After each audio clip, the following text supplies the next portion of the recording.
সবাইকে ইএসপি ক্লাসে আরও একবার শুভেচ্ছা। আজকে আমরা যে টপিকসটা নিয়ে আলোচনা করব, এই টপিকসটার আমরা তিনটা টপিকস আলোচনা করেছিলাম। একটা হচ্ছে প্রথম, দ্বিতীয় এবং আজকেরটা হচ্ছে তৃতীয়টা হচ্ছে ভবিষ্যৎকাল। এই ভবিষ্যৎকালটা মূলত কোন ফরম্যাটে কি আলোচনা করব, অর্থাৎ আজকে যে সিক্রেট লেসনটা, এই সিক্রেট লেসনের তৃতীয় ক্লাসটা।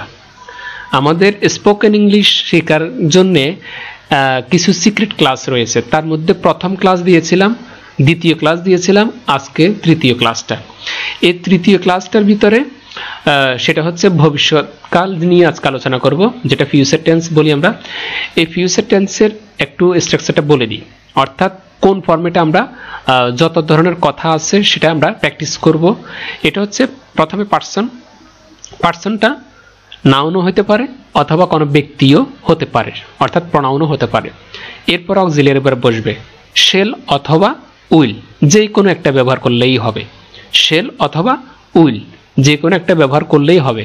সাবজেক্ট থার্ড পারসন হোক, ফার্স্ট পারসন হোক, সেকেন্ড পারসন হোক, কোনো সমস্যা নেই, হয়তোবা শেল অথবা উইল যে কোনো একটা ব্যবহার করলে হবে। এরপরে ভার্বটা, অর্থাৎ প্রিন্সিপাল ভার্বটা, এটা হচ্ছে মূল স্ট্রাকচার।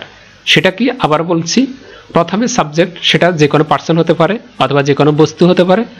এরপরে শেল অথবা উইল, এরপর হচ্ছে ভার্ব।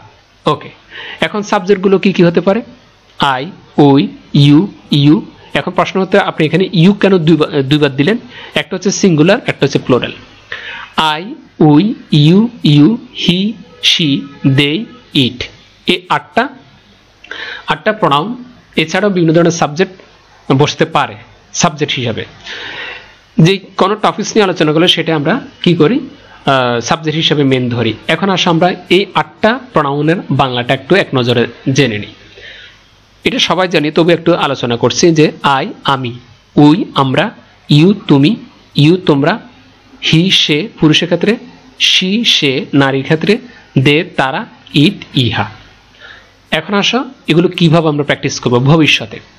এটা হচ্ছে মেন ফর্মুলা, এটা অর্থাৎ সিক্রেট লেসনের মেন ফর্মুলা হচ্ছে এটা, যেটা আমরা ফিউচার ইনডিফিনিটে সাজিয়েছি। দেখো, এটাকে, এই অংশটাকে, অর্থাৎ এই পুরো অংশটাকে তোমার 1 মিনিটে খুব দ্রুত বলতে না পারলেও প্রথমে শুরু করবে আস্তে আস্তে করে, এরপরে পর্যায়ক্রমে চেষ্টা করবে সেটা কিভাবে একটু স্পিড বাড়ানো যায়। এটা করলে তোমার বর্তমান, অতীত, ভবিষ্যৎ নিয়ে যত ধরনের বাংলা কথা আছে, আমরা যখন ইংলিশে বলতে যাব সেটা কি হবে, মুখের জড়তা থাকলে সেটা চলে যাবে। ঠিক আছে? আর এখানে প্রশ্ন হচ্ছে যে ব্র্যাকেটের ভিতরে আমরা ডু ভার্বটা রেখেছি, ডু কি রেখেছি, ভার্বটা রেখেছি। এটা এই জন্য তোমার মার্ক করে রেখেছি যে এটা পরিবর্তনশীল। তুমি চাইলে যে কোনো ভার্ব এখানে বসিয়ে তুমি প্র্যাকটিস করতে পারবে। আমরা ডুটা দিয়ে দেখিয়ে দিচ্ছি। আবার তুমি চাইলে সাবজেক্টটাও কি করতে পারবে, পরিবর্তন করতে পারবে। যেমন আই উইল ডু, আমি করব। উই উইল ডু, আমরা করব। ইউ উইল ডু, তুমি করবে। ইউ উইল ডু, তোমরা করবে। হি উইল ডু, সে করবে। শি উইল ডু, সে করবে। দে উইল ডু, তারা করবে। ইট উইল ডু, ইহা করবে। এখন এটা প্রথমে আস্তে আস্তে বলবে, এরপরে একটু মানে মিনিমাম পুরো একদিন যদি তুমি চেষ্টা করো তাহলে দেখবে যে তোমার অনেক স্পিড বেড়ে গেছে। প্রথমে আস্তে আস্তে আই উইল ডু, আমি করব। উই উইল ডু, আমরা করব। ইউ উইল ডু, তুমি করবে। ইউ উইল ডু, তোমরা করবে। হি উইল ডু, সে করবে। শি উইল ডু, সে করবে। দে উইল ডু, তারা করবে। ইট উইল ডু, ইহা করবে। এক নিঃশ্বাসে চেষ্টা করবে এই 8টা ফর্ম বলার জন্য, এক নিঃশ্বাসে। তাহলে তোমার বলার একটা স্পিড বেড়ে যাবে অতি দ্রুত। ঠিক আছে? আমি আবারও একটু বলে শোনাচ্ছি তোমাদেরকে। আই উইল ডু, আমি করব। উই উইল ডু, আমরা করব। ইউ উইল ডু, তুমি করবে। ইউ উইল ডু, তোমরা করবে। হি উইল ডু, সে করবে। শি উইল ডু, সে করবে। দে উইল ডু, তারা করবে। ইট উইল ডু, তারা ইহা করবে। এভাবে আমরা যে কোনো সাবজেক্ট পরিবর্তন করে বা যে কোনো ভার্ব পরিবর্তন করে এক নিঃশ্বাসে চেষ্টা করব 8টা এই স্ট্রাকচার বলার জন্য। ঠিক আছে? শুধুমাত্র পরিবর্তনটা ভার্ব এবং সাবজেক্ট হবে, আর কিছু পরিবর্তন হবে না। এখন প্রশ্ন হচ্ছে আমি কি উইলের জায়গায় শেল দিতে পারবো না? অবশ্যই পারবে। এখন আসো নিচে।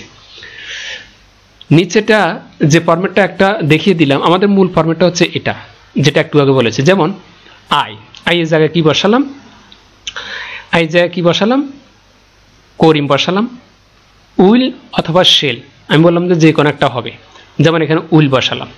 তারপর ডুটা পরিবর্তনশীল বললাম, ডু এর জায়গায় প্লে বসালাম, যেমন আই উইল ডু আমি করব, অথবা আই শেল ডু আমি করব। তো এটাকে যদি পরিবর্তন করি এভাবে বলি যে করিম উইল প্লে, করিম খেলবে। সেন্টেন্সটা আর একটু বড় করলাম, দেখো in the school field, Karim will play in the school field, যে করিম স্কুলের মাঠে কি করবে, খেলবে। Karim will play in the school field.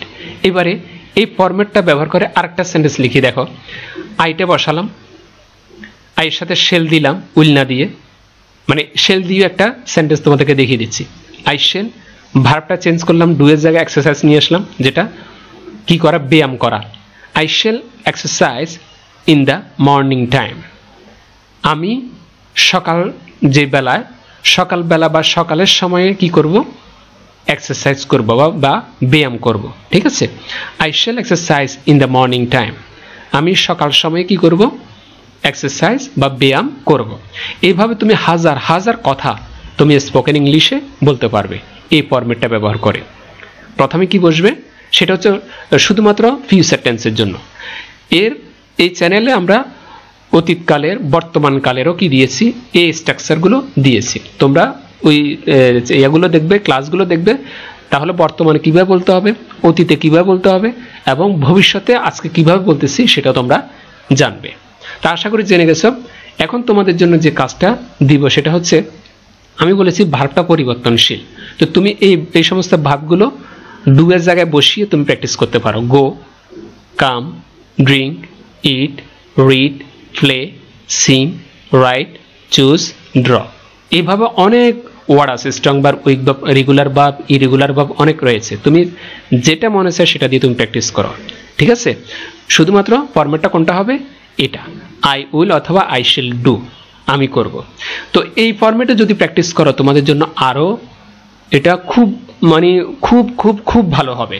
এই 8টা ফরম্যাটে এখানে করলে কি হবে যে এই 8টা ফরম্যাটের সাবজেক্টও পরিবর্তন আছে, তারপর তোমার ডুটাও কি হবে, পরিবর্তন হবে, অর্থাৎ ডু ভার্বটাও পরিবর্তন হবে। এইভাবে তুমি এক নিঃশ্বাসে বলার জন্য চেষ্টা করবে। প্রথম পারবে না এক নিঃশ্বাসে বলার জন্য, চেষ্টা করবে 2 নিঃশ্বাসে। এরপরে আস্তে আস্তে আস্তে আস্তে কি স্পিড বাড়াবে। যখন স্পিড বেড়ে যাবে তুমি চাইলে যে কোনো কথা এই ফরম্যাটে, ভবিষ্যৎকালের যে কোনো কথা এই ফরম্যাটে রেখে তুমি বলতে পারবে। দেখো, তো অবশ্যই চ্যানেলটা কি করে দিবে, সাবস্ক্রাইব করে দিবে। প্লিজ চ্যানেলটা সাবস্ক্রাইব করে দাও, যাতে করে পরবর্তীতে স্টেপ বাই স্টেপ স্পোকেন ইংলিশের সুন্দর সুন্দর ক্লাস তোমাদের উপহার দিতে পারি। প্লিজ চ্যানেলটা সাবস্ক্রাইব করে দাও আর তোমার বন্ধু বান্ধবের কাছে এই ক্লাসটা শেয়ার করে দাও। ওকে, আর আমাদের সাথে যদি হোয়াটসঅ্যাপ জয়েন হতে চাও তাহলে আমাদের ভিডিও ডেসক্রিপশন বক্সে কি আছে, হোয়াটসঅ্যাপ গ্রুপের লিঙ্ক আছে, সেখানে তোমরা জয়েন হতে পারো। আবার ফেসবুক গ্রুপ আছে, সেখানেও তোমরা জয়েন হতে পারো। এছাড়াও ওয়েবসাইট রয়েছে uspclass.com, এখানে গেলেও বিভিন্ন ধরনের টপিকস নিয়ে আলোচনা করা হয়েছে, তোমরা সেটা দেখবে। আজকে এই পর্যন্তই, খোদা হাফেজ।